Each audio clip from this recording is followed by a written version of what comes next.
어제 발표된 주택 공급 대책, 그중에 가장 눈에 띈 건 고밀도 재건축과 지분 적립형 분양주택이었습니다. 어떤 내용이고 우려는 무엇인지 최영일 시사평론가와 살펴보겠습니다. 어서 오십시오. 안녕하세요. 자, 고밀도 공공재건축. 네네. 뭔가요? 일단 내용부터 좀 설명해 일단 주시죠. 어제 종합적으로는 13만 호 이상을 수도권에 공급하겠다는 거죠. 근데 이제 대표적으로는 택지를 발굴한다. 테는 골프장에 한 10,000호 정도 들어갈 가능성이 있고요. 또 용산의 캠프 킴, 주한미군은 평택으로 가고 빈 부지입니다.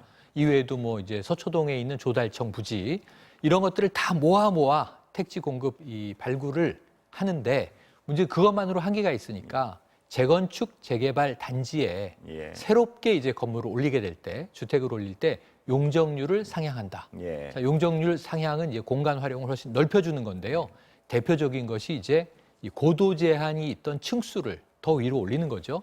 그래서 이제 35층까지가 지금 한계인데 50층까지 올리는 50층 아파트가 등장할 가능성이 생긴 거고요. 이런 부분을 그냥은 아니고 공공주택, 공공형 임대주택의 기부 체납을 끼는 방식으로는 허가를 해주겠다라고 하는 겁니다. 그렇다면 그 구상대로라면요. 임대주택과 일반인들의 어떤 사는 사람분들의 주택이 섞여 있게 되는 건가요? 네, 그렇습니다. 섞여 있게 되는 거죠. 그래서 지금 예를 들면 이런 거죠. 한 세대가 재건축을 하게 되면은 의무적으로 도시정비법에 1세대당 2제곱미터의 기부 체납을 해야 되는데 이거는 녹지대, 공원 조성을 위한 거거든요. 이런 부분들을 오히려 이제 주택으로 전환을 하되 이것은 민간주택이 아니라 공공임대주택으로 집어넣게 되는 건데 상향되는 용적률은 엄청난 이권입니다. 그래서 이 전부를 그냥 조합원에게 돌리는 것이 아니라 정부의 방침은 50%에서 70% 정도는 기부 체납으로 받겠다. 이런 방침이고요. 문제는 그렇다면 이 민간 조합들이 지금 서울 전역에 한 90여 개 초기 조합들이 있거든요. 다 여기에 참여하겠느냐? 그렇진 않을 것이다. 오히려 기다리는 경우 이거는 득보다 실이 많지 않나. 실은 뭐가 있을까요? 실이라고 하는 것은 시간이 흐르면 재건축 자체가 풀릴 수도 있는데 이번 정부에서 여기에 덜컥 동의했다가 나중에 혹시 이제 잃는 게 더 많지 않을까 하는 계산을 하는 경우도 있겠죠. 그것은 자유참여로 하겠다는 거예요. 정부 입장에서는 90여 개 조합 중에 한 20%만 참여하는 걸 전제로 계산을 뽑은 것이 어제 13만 호 중에 이제 일부라는 겁니다. 일부 사회학자들은 하여튼 그 공공임대주택 좀 약간 돈이 없는 분들과 돈이 있는 분들이 섞여 사는 게 훨씬 더 사회의 건강성을 위해서는 좋다는 주장들을 많이 합니다만. 이게 격리되면 문제가 되는 거죠. 지금도 이미 임대주택, 임대아파트를 조금 배타하는 경향들이 있어서 사회 문제가 되고 있고 펜스를 쳐서 아이들이 넘어오지 못하게 해라. 이건 좀 심각한 문제가 됩니다. 심각한 문제입니다. 그래서 지금 아예 층수까지 교체하거나 호수 자체가 섞여 있는 것이 더 필요하지 않느냐. 호수 자체를 섞어 놓는 거. 임대인지 아닌지 구분하지 못하게 하는 것이. 그러니까 임대라는 자체가 지금 또 낙인으로 받아들이는 가슴 아픈 현실이 벌어지기 때문에 섞을수록 좋다. 사회 건강성을 위해서는 대단히 어떤 도움이 되는 조치 맞는 것 같습니다. 그게 실행만 된다면. 이게 한번 우리가 미국 경우를 생각해 보시면 흑인 거주지구 따로 있고 백인 거주지구 따로 있고 하는데 이게 좋지 않으니까 섞이는 게 서로 차별하지 않고 공생 공존하는 데도 좋다는 것은 사회학적으로는 입증된 모델입니다.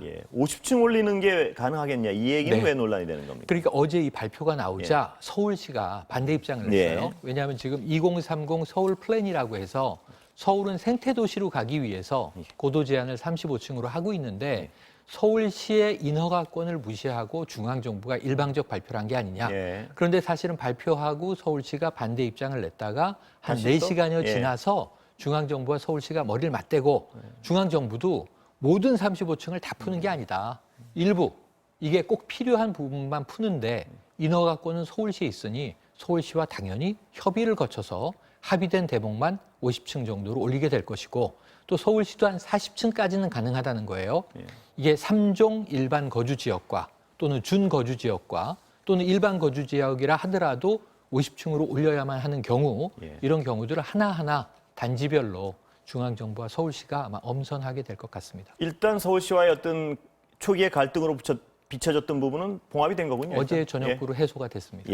그다음에 가장 어제 관심을 정말 이 부분이 더 어떤 젊은이들한테 관심을 끌었던 것 같은데요.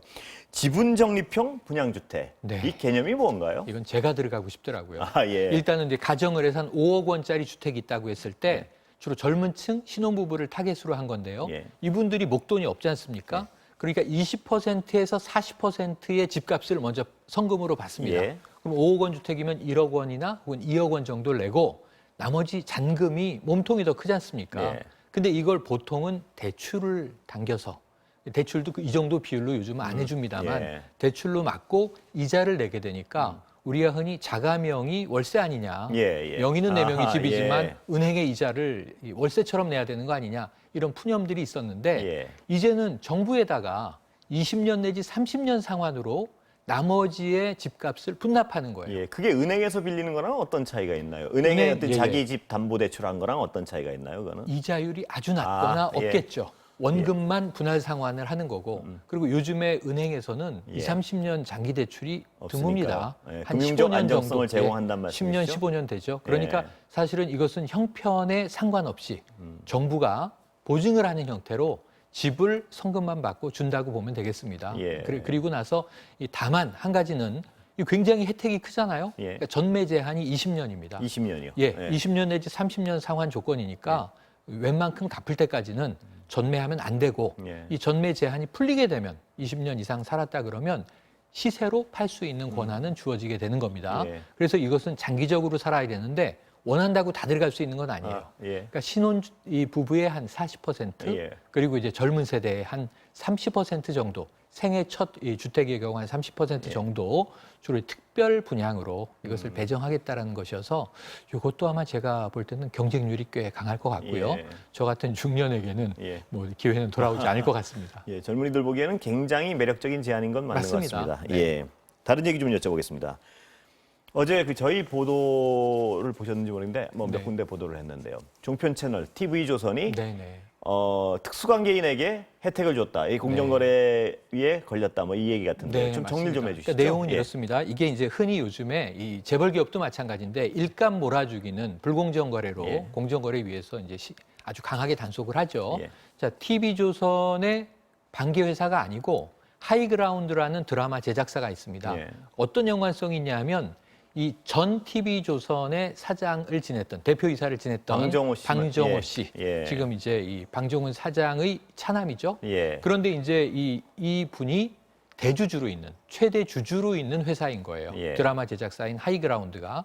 그런데 TV조선과 하이그라운드 간에 불공정한 거래가 있었다라는 고발이 들어간 건데 일감을 몰아줬다는 네, 것이죠? 일감을 몰아준 정황은 또렷해 보입니다. 예. 왜 그러냐면 2014년에 설립된 회사인데 2017년 매출이 37억 원이에요. 예. 근데 2018년에 110억 원을 넘겨요. 매출이 급증했죠. 예. 그리고 2019년은 190억을 넘어요. 그러니까 매출이 3년 동안 굉장히 올랐는데 예. 이 매출의 2018년은 91% 이상, 그리고 이제 2019년에는 98% 이상이 TV조선이 거래. 발주한 드라마 제작에 이것도 단독 수주가 아니라 예. 공동 수주로 들어간 겁니다. 그러니까 단독으로 드라마를 제작하진 않았어요. 예. 이 2개년 동안 2018년, 19년 동안 TV조선이 발주한 드라마가 6개인데 이 중 5개의 하이그라운드가 공동 제작으로 들어가 있는 겁니다. 그러다 보니까 이러한 정황은 일감 몰아주기 아닌가. 단독으로 강력한- 제작할 능력이 없었다고 판단을 하는 거죠. 예, 지금 없었던 것 아닌가. 예. 네, 이렇게 볼 수 있는 거고요. 여기 또 하나 추가적인 이제 보도가 오늘 나왔는데, 네. 자, 이 회사는 그렇게 일감을 많이 몰아받았지만 19억 원 정도의 적자가 나고 있는, 아직은 흑자 전환이 안 된 네. 회사입니다.